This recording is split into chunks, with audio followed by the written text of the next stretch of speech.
So today's video is basically going to be a short video and then a longer one just sort of shoved together. I'd already completed what you're going to see here in a little bit, but I'm adding this to the front of the video because it doesn't really make sense to be its own standalone thing. We just got done talking yesterday about the Galaxy Z TriFold. We got eyes on it for the first time because Samsung has unveiled it, so to speak, behind glass at some sort of a convention happening in South Korea, but we could not see much. We couldn't see the back of the device. We couldn't see the top of the device, kind of looking down at how the folding mechanism would look. But I came across these photos here on Twitter, and we can see exactly those things. So here is the Galaxy Z TriFold viewed from behind. And if you compare the camera bump, the camera layout to my Z Fold 7, it is, to me, completely, absolutely identical. The LED flash, the camera bump being a bump with 3 smaller bumps on top, all of that is exactly the same. And honestly, that cover display looks basically the same as well. Am I crazy, or does it look like it could even be wider than the Z Fold 7, which would be very, very cool to see? We also got this view looking down at the device.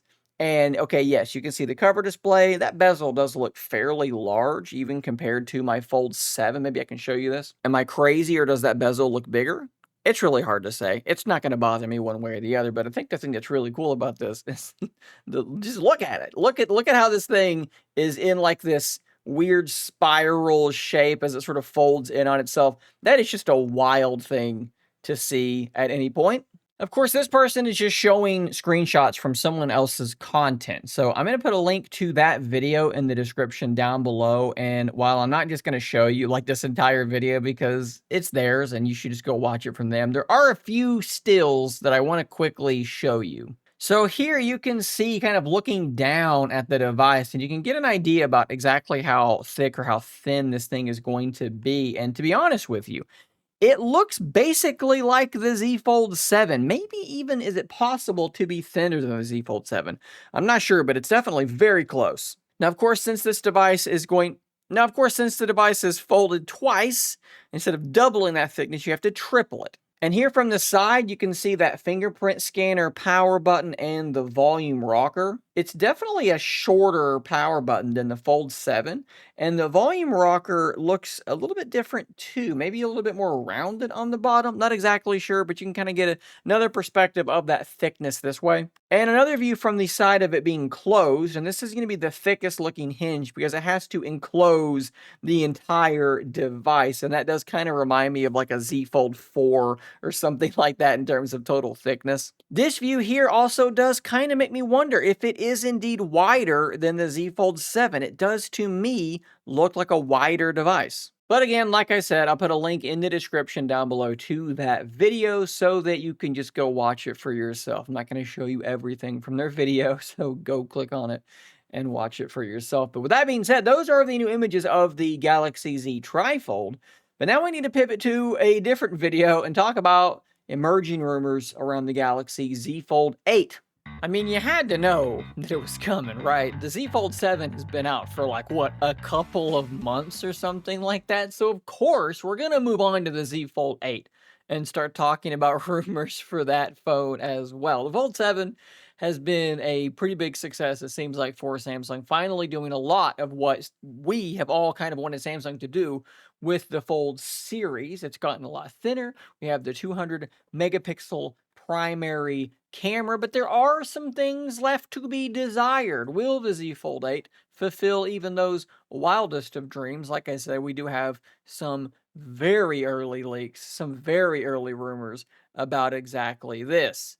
And it's coming from Twitter. This is the Twitter user here. I don't know how you're supposed to pronounce that name, but I have seen this person be referenced in leaks and posts and news articles quite a few times over the years, and this is what they have to say. Rumor about the Galaxy Z Fold 8. And look, before we even get into this is a rumor, okay? So I know it's October. It's not even November yet. So we do not need to get carried away with this. Remember with the Z Fold 7, how it turned out at the end that like a bunch of stuff that was leaked and rumored ended up just being wrong, like the pin was going to be there and then it wasn't there.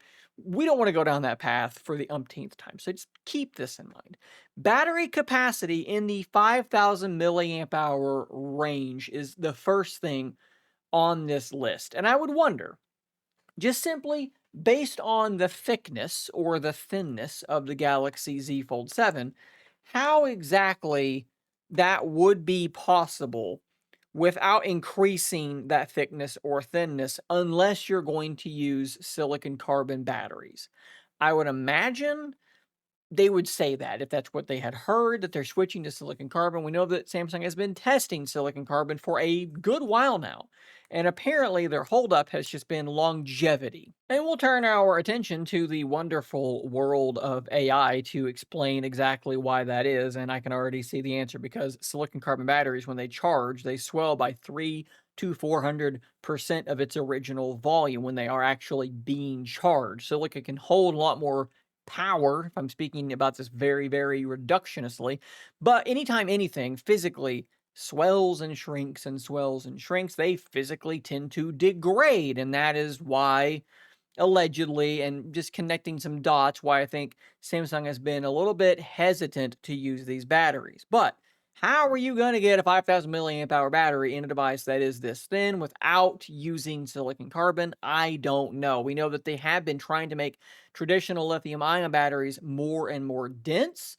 Maybe they've just made progress with that. Maybe they have made progress with silicon carbon and they're happy with it now. I don't know. Maybe this is complete and total nonsense. We don't know. To improve the display crease, it will adopt a laser drilled metal plate technology similar to the ones used in the foldable iPhone, which does not actually exist, but we have heard rumors about it. The general idea, as I understand it, is that when you open the device, there is some sort of a plate that's going to sit behind that crease and sort of push it up, I guess, something like that. I feel like we saw a patent about this some months ago, and that's kind of what it looked like was happening. So that is aimed to help continue to reduce the visibility of that crease. And then last but not least, the S Pen support is apparently coming back. Now, they got rid of the S Pen because they removed the digitizer. These screens don't just work with an S Pen out of the box. There has to be a layer in the screen that actually interfaces with the pen. The pen we've been using is just sort of a thing. There's no battery in it. And then the digitizer is what is actually powered, and that's what's detecting the pen. I would guess that rather than putting the digitizer back, which would make it harder to be that thin, and putting a bigger battery in at the same time, it's probably going to be the case, if this is not total nonsense, of course, that they have finally come up with a pen that just doesn't need the digitizer. We had heard quite a bit of rumor that they were working on that for the Fold 7. The pen itself has to be powered, an active stylus, and then you don't need the digitizer.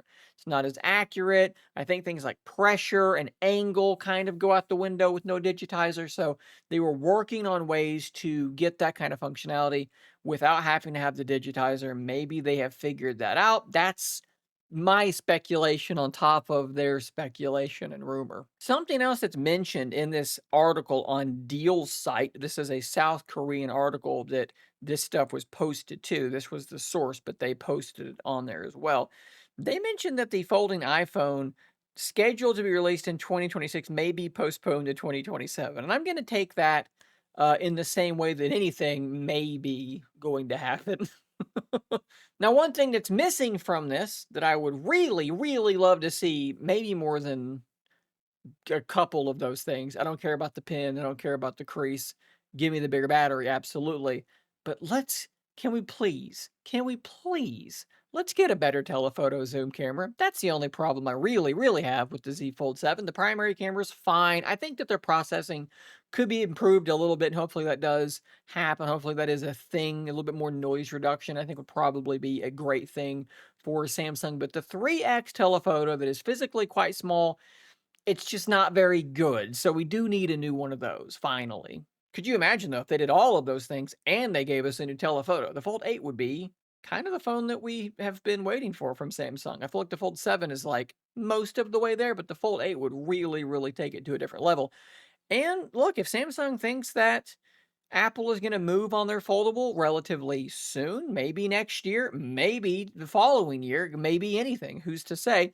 They kind of have to know that they have to stick these landings, okay? They have to get people invested in their folding phones because if you bought a Fold 7, you're probably not looking at a new phone for a couple of years. If you buy a Fold 8, you're probably not looking at a new phone later on that same year. So they want to get you in before Apple does indeed make a move. Regardless, though, guys, that is the rumor or the sets of rumors coming from this Twitter user and being passed around on these South Korean websites. Let me know what you think about this in the comments down below. I'll see you on the next one. And until next time, stay nerdy, my friends.